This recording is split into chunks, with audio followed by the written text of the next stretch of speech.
Et salut à tous, j'espère que vous allez tous très bien. On joue contre un joueur allemand aujourd'hui. Et dès que je sors de l'ouverture, je voulais vous parler de pourquoi j'ai appelé cette vidéo comme je vais l'appeler.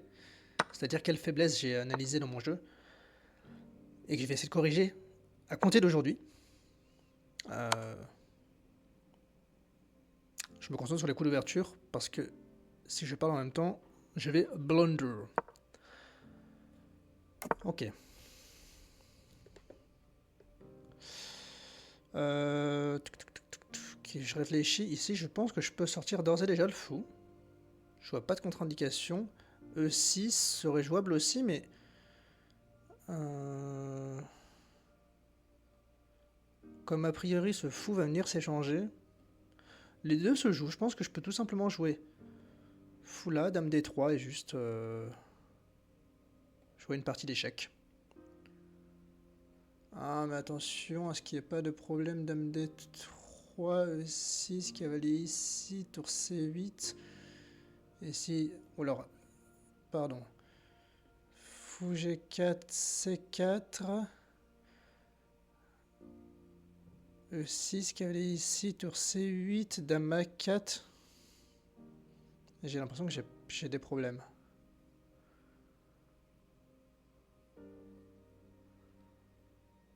Parce que je pourrais plus défendre ce cavalier. Je crois qu'en fait, pardon d'avoir passé autant de temps là-dessus, c'est juste qu'on a fait une partie il y a pas longtemps où je me suis pris ce piège, je sais pas si vous vous souvenez.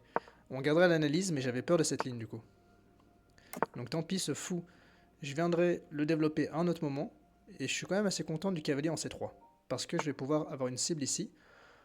Ça j'avoue ne pas trop comprendre comme coup, très honnêtement. Écoutez, mon fou, il faut que je le développe. Et je pense que je vais le développer en B7 et jouer avec un cavalier en E4, tout simplement.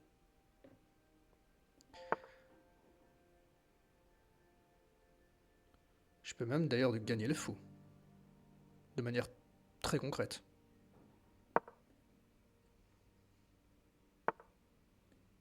Et c'est pour ça que caler C3 est bizarre comme coup déjà. Écoutez, s'il y avait la tour en E1, j'aurais regardé des tactiques à base de prise, prise et là. Mais écoutez, là, je joue un fou, je vais le prendre. Hein.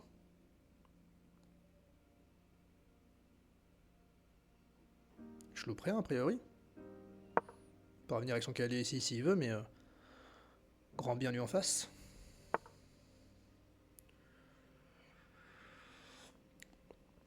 Ouais. Ce fou, j'ai pas besoin de me jeter dessus. Je peux d'ores et déjà mettre un petit fou ici, finir de développer mes pièces. À 4, je prendrai une fois, prise, prise, et peut-être que je pousserai. Ok. Je contrôle bien les cases. Je vois pas d'attaque superflue sur mon roi. Donc ce problème... J'ai vérifié ça pourtant.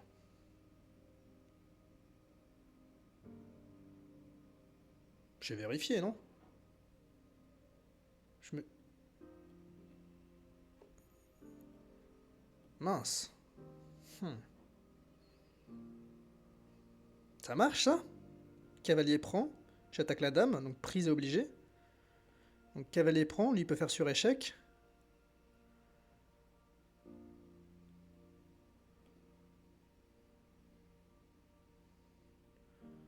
Donc cavalier prend.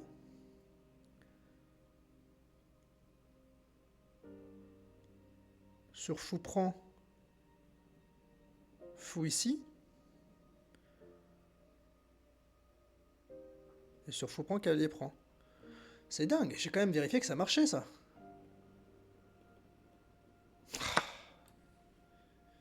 Et justement, j'allais vous parler dans cette partie de ce défaut que j'avais.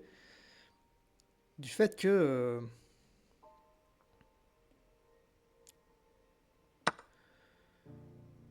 Mais non, ça marche pour moi. Il y a pas fou prend B7 et sur dame prend A5, je reprends le fou.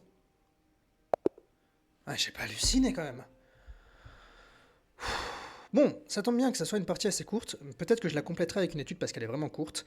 Euh, Avant toute chose, avant de conclure cette vidéo et de passer à l'analyse, je voulais vous parler justement de ce problème que j'analyse dans mes parties aux échecs et que vous avez sûrement vu si vous suivez mes parties depuis un petit bout de temps, c'est que je me suis mis sur un post-it à ma gauche, coup forcé. Parce que je me suis rendu compte que j'avais un calcul qui était assez correct. Euh, J'avais une compréhension du jeu qui était assez correcte, mais que la plupart de mes parties se perdaient parce que je ne calculais pas les coups forcés. Les coups forcés, normalement, vous savez ce que ça veut dire? Ça veut dire échec, prise et menace.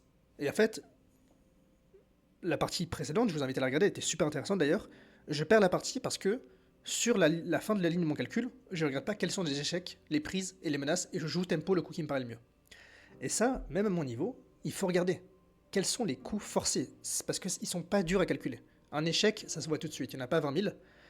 Et ça, c'est vraiment une faiblesse que j'ai identifiée dans mon jeu, même dans ma résolution de problème.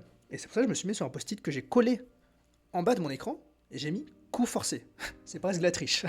Bon, c'est pas comme si j'avais l'ordi à côté de moi. Mais comme ça, à chaque fois, au moment de jouer, je me rappelle coup forcé. Et là, cette partie, vous avez vu, je me suis dit, mais c'est pas possible, je me suis pris un piège. En fait, non, il se trouvait que... Alors là, je vous montre juste, j'avais pas envie de rentrer là-dedans. C4 d'ailleurs, c'est la ligne de l'ordi, donc c'est que j'ai assez bien calculé, et je m'étais dit E6 qui avait lié E5. Non, pardon, il y a Dame D1, donc là, peut-être ça aurait pu donner du Dame ici. Et sur fou prend, non mais en fait j'ai juste Dame D7. Ok, donc j'ai juste eu peur pour rien. Ça marchait pas. Donc a priori ici je peux juste sortir le fou en G4, c'est d'ailleurs le meilleur coup. Très bien. Donc on a eu Dame D2. Bon, ça très mauvais parce que je menace déjà de gagner la paire de fou. Mais c'est vrai qu'en effet, vous voyez, je viens d'en parler. Quels sont les coups forcés? Échec, prise, menace. Et quand bien même je l'ai vérifié, j'ai vérifié qu'il n'y avait pas de problème là, mais j'ai été trop superficiel dans mon calcul. J'ai juste eu un instinct qui me disait que ça marchait pas. Parce que, regardez, mes pièces sont bien développées, je vois pas comment ça peut ne pas marcher. Mais quand on me l'a joué, je me dis, ah, c'est quoi ce problème? En fait, il se trouve que là, tout marche, apparemment, même fou prend des 5. Oui, en fait, tout simplement parce que la dame... En fait, je me suis fait fatiguer dans un calcul, mais en fait, tout simplement, regardez, la dame protège le cavalier. Donc je croyais qu'il y avait une découverte, et il n'y avait rien du tout. Bref. Donc, vous voyez, là, en ce moment, j'y arrive pas parce que je perds confiance en mon calcul parce que j'analysais mal les coups forcés. Bon, cette partie, elle était assez courte, donc elle dure combien de temps? Je sais pas. Je sais pas comment on voit. Mais je vais essayer de vous trouver une petite étude pour voir s'il y a un petit truc sympa à vous mettre. Et sinon, ce sera à la fin de la vidéo. Alors du coup, je voulais juste... j'ai pas forcément trouvé d'étude à vous partager. Je voulais vous partager par contre un diagramme d'une position que j'avais étudiée assez récemment. Et je pense qu'il va plutôt en intéresser plus d'un. Et que je vais essayer d'expliquer avec ma compréhension du jeu. C'est généralement, je pense, aussi sur parfois l'absence de plans que certains peuvent rencontrer durant leur milieu de jeu. Bon, je vous avais parlé dans la vidéo juste avant des coups forcés, échec, prise, menace, mais ça c'est, on va dire, une vérification du calcul. Lorsque vous avez un plan, il y a un livre de Jacob Haggard qui est Grandmaster Positional Play, donc qui est très loin de mon niveau, mais qui a une phrase qui est super intéressante que vous avez déjà entendue, qui est que généralement, lorsque vous ne savez pas quoi faire et quel est votre plan dans la partie, il y a 3 choses à regarder. Quelle est la pièce la moins bien placée? Quelles sont les menaces et les cases faibles, les faiblesses? Et que veut mon adversaire? Et à tout cela, il faut parsemer un peu les connaissances stratégiques du jeu d'échecs que l'on a. Et ici, il y a quelque chose d'assez clair. C'est que on a ce fou qui est objectivement notre pièce la moins bien placée, et on voit la chaîne de pions qui se dirige vers la loi pour les blancs.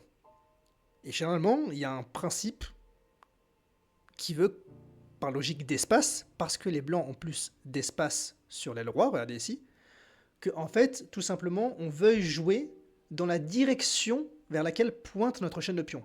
Nous, on voit quand même qu'il y a une tendance qui se dégage vers l'aile dame, donc on aurait plus tendance à vouloir jouer vers l'aile dame, et les blancs auraient tendance à vouloir jouer vers l'aile roi.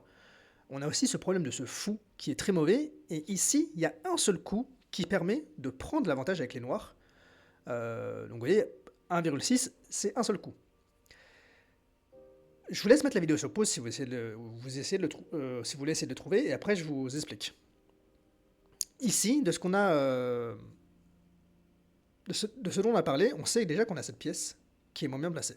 Donc non seulement on sait qu'on voudrait faire rayonner ce fou, on sait également qu'a priori, si les blancs ont envie de jouer à l'aile roi, nous on a plutôt envie de jouer à l'aile dame. Donc on va pas commencer à regarder des coups genre H5, G4. Peut-être que c'est des coups qui marcheraient, mais en fait c'est pas vers ces coups-là qu'il faut s'orienter en premier. Et aussi, il faut se demander que veulent les blancs. Idéalement, les blancs, comme on a dit, ils veulent continuer à jouer à l'aile roi. Donc peut-être que eux, pour le coup, ils veulent vraiment ouvrir avec H4, commencer à ramener les pièces vers l'aile roi, là où ils ont plus d'espace, ils vont pouvoir ramasser les pièces, et ensuite, le roi noir va se faire étouffer.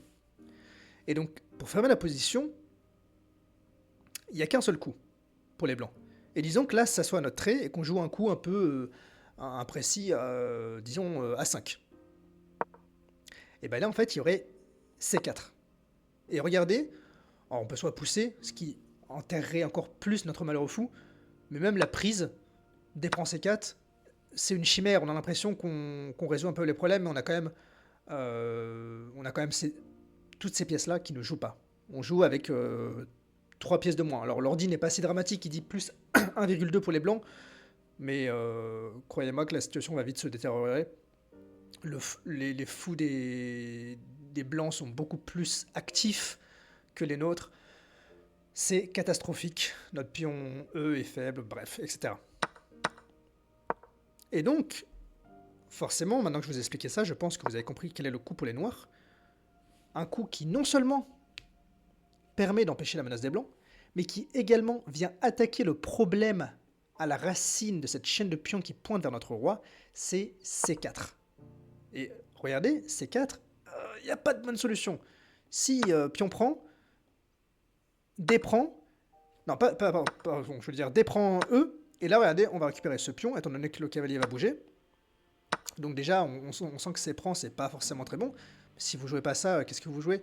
Je pense que si vous jouez E prend D, il y a tout simplement C prend D intermédiaire, Dame prend, hop, la fourchette. C'est déjà perdant. Et donc vous voyez, dans tous les cas, peu importe la prise qui va être faite ici, on va casser le problème de la racine, on va faire rayonner notre fou, on va faire rayonner notre cavalier, et ça en un seul coup.